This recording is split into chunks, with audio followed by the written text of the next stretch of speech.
Hello viewers, welcome to my YouTube channel. I'm your guy Paul Naruto. If it's your first time guys you're visiting this YouTube channel, please remember to subscribe and click the bell icon down below to enable notifications. So guys, today we're talking about a brief introduction to the computer motherboard.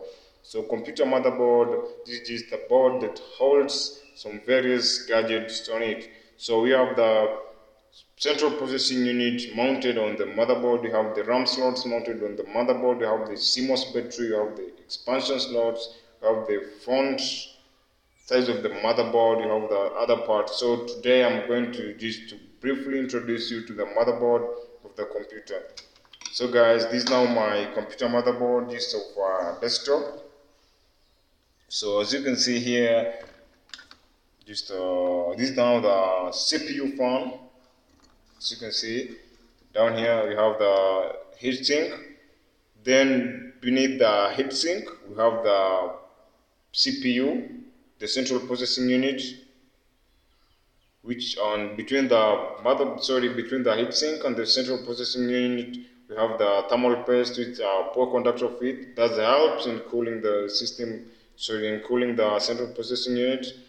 So guys, this is the position of the CPU. Guys, I have another video which I've been explaining more about the CPU, and you'll find the link down in the description. So this again the back side of the motherboard. As you can see, we have this point. This is the Ethernet port for internet connectivity. This is now the USB universal serial bus. This is the USB port. These are now the audio ports. You have audio in, audio out. Then you have this is the VGA port. Then this is the blue one. This is the VGA ports. This is the mother. You have the mother and father port connection. Here we have the DVI. These are DVI ports, also used for display. Then at this end here, these are the PS2 ports for communication. Still, you can use the keyboards and the mouse depending the type. You have the USB type of keyboard, you have the PS2 type of keyboard and mouse.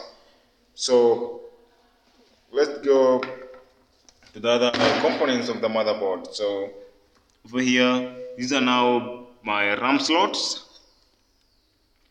In this case, my motherboard has 4 RAM slots. You can see these the slot 1, slot 2, slot 3, slot 4.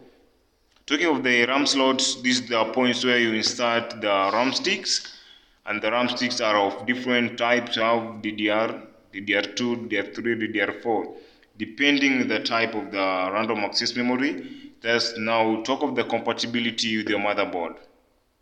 So again, talking of the RAM, we have the different capacities. We have the 128 megabytes, have 512, have different sizes. So that's now the RAM slots. Now this is the port connecting from the power supply. As you can see, this is now my power supply. You connect to this point. Another connection up here from the power supply. So here we have the white one, the blue, the red, and the black. These are now the SATA ports. As you can see, you have they are numbered. You have SATA 0, SATA 1, SATA 2, SATA 3, SATA 4. This motherboard can accommodate to 6 SATA ports, because at this time, these 2 points here, you can still extend another SATA. You can just add. So this other one here, these are fan. These are side fan. These are port for the side fan. Then over here we have the expansion slots. So you can see these are the expansion slots. You have the you can add an NIC network interface card at this point. You have the video graphics adapter. You can add the Ethernet adapter and very many other adapters and connections. Sorry, the expansion cards can be added to that point. So depending the type of your motherboard and the position of not all the motherboards and the position of these items mounted on the motherboard are the same. So in my case, here you can see you have the CMOS. This is now the CMOS battery. This is the CMOS battery here. Talking of the CMOS, this now helps in keeping time and also in booting up of the system. Again, about this motherboard, have the different types. You have the North Bridge, you have the jumper, you have the CMOS password clear.